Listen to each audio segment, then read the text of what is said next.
il utilise les secrets de la Bible. Je vais te donner quelques-uns.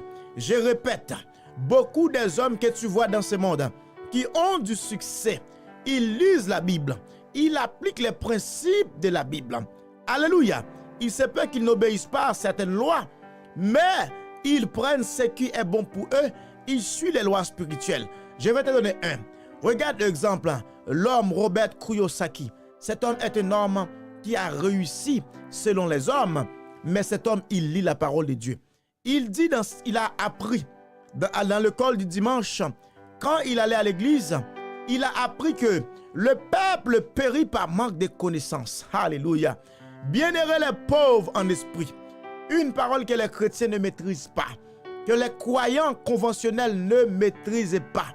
Mais laisse-moi te dire, cette parole dit bienheureux les pauvres en esprit. Cela veut dire quoi? Cela veut dire que celui qui sait que je suis pauvre en esprit, il va commencer à chercher, il va commencer à être à la poursuite de la connaissance. C'est alors que l'esprit de cet homme ou cette femme sera ouvert. Alléluia. Si tu n'es pas conscient de ta situation, il n'y a rien qui va changer. Voilà pourquoi il dit bienheureux les pauvres en esprit.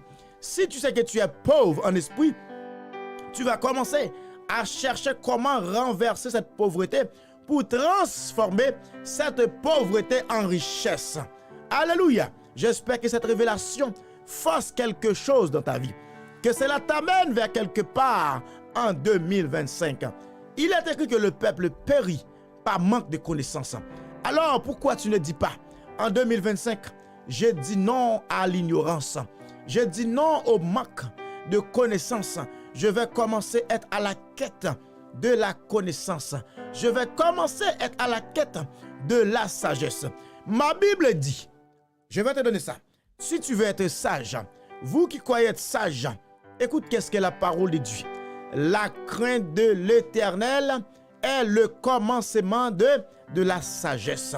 La crainte de l'Éternel, c'est le commencement de la sagesse. Que veut dire cela?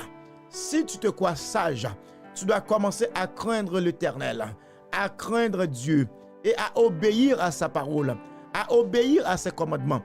Même si tu n'arrives pas à obéir à tous les commandements, mais ayez un esprit, ayez une volonté de faire ce que le Seigneur demande de faire. Ayez en tête, je dois faire la volonté de Dieu. Je dois obéir à la parole de Dieu. Même si cela peut être difficile, mais je vais commencer à faire mon mieux. Je vais commencer dès aujourd'hui à m'efforcer. Et la parole de Dieu dit, je n'ai même pas à m'efforcer, car l'Esprit de Dieu, l'Esprit de vérité, est là pour me rendre capable. Et est là pour me rendre fort dans mes faiblesses. Voilà pourquoi il est écrit que le faible dit qu'il est fort, que l'aveugle dit qu'il est capable de voir. C'est ce que Dieu a fait en moi, parce que l'Esprit de Dieu, il est écrit que nous pouvons tout par celui qui nous fortifie. Qu'est-ce qui nous fortifie? Celui qui nous fortifie, c'est l'Esprit du Seigneur, l'Esprit de Jésus-Christ. Alléluia.